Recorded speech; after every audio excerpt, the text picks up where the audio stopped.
Seterusnya cikgu nak teruskan jawab soalan B. Soalan B, kita baca soalan. Cari persamaan garis lurus yang selari dengan PR melalui S. Cuba kita fahamkan. Selari dengan PR dan melalui S. So, PR yang mana? PR yang ini.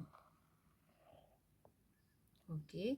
So, maksudnya kita nak cari yang selari dengan PR tapi melalui S. So, daripada S, kita buat sendirilah garisan tu. Okey. So, yang agak-agak selari lah kita bina sendiri. Then, kita buatkan garis tu supaya kita boleh bayangkan dia selari.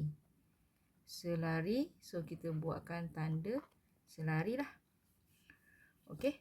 So, bila kita ada perkataan selari, selari maksudnya apa Selari maksudnya kecerunan PR sama dengan kecerunan garis yang baru.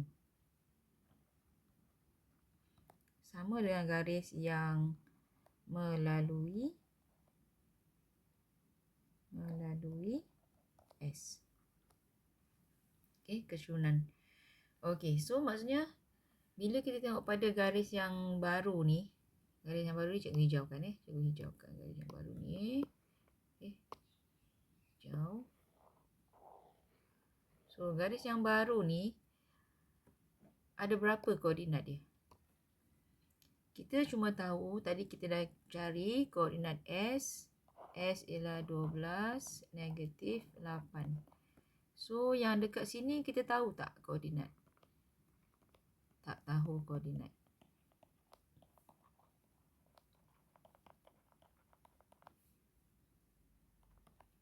Okey, so kita tak boleh gunakan garis hijau untuk cari jawapan, untuk cari kecerunan. So, kita kena gunakan PR, kecerunan PR. Okey, so daripada PR, kita bagi kecerunan tu kepada garis hijau. Okey, so maksudnya kita kan nak bina garis persamaan garis lurus Y, MX tambah C. So, yang first thing yang kita kena fikir ialah M. So, M, kita fikir yang inilah. Kecerunan PR sama dengan kecerunan garis yang hijau.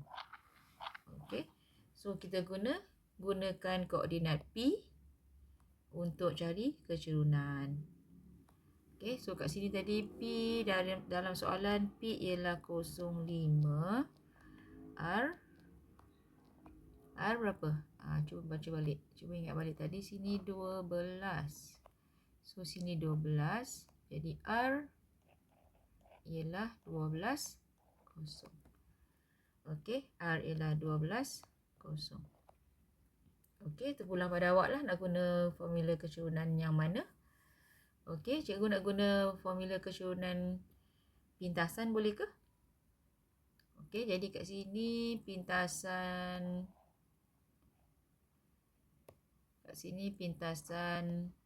Y sama dengan 5.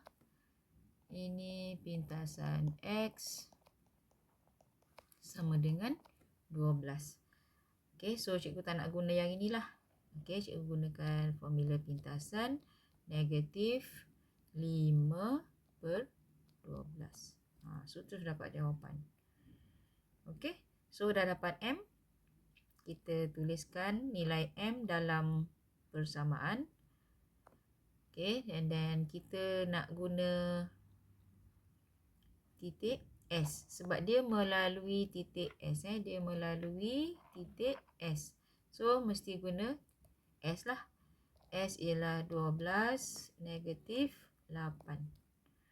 Okey, so S 12 negatif 8. 12 ini ialah X. Y ialah negatif 8. So, masukkan dalam persamaan. Y ialah negatif 8 sama dengan negatif 5/12 darab 12 tambah C. Okey, so kita nak cari nilai C pula. So, So macam biasa kita tekan calculator. So kita terus letak C sama dengan rho. Okay, so calculator negatif 8 alpha calculate negatif 5 ABC 12 darab 12 tambah alpha X. Shift calculate 2 kali. X sama dengan 3. Negatif 3.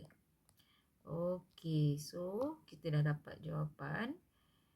Sebab C dah ada, M pun dah ada. So persamaan garis hijau ialah Y negatif 5/12. X tolak 3. Okey, siap.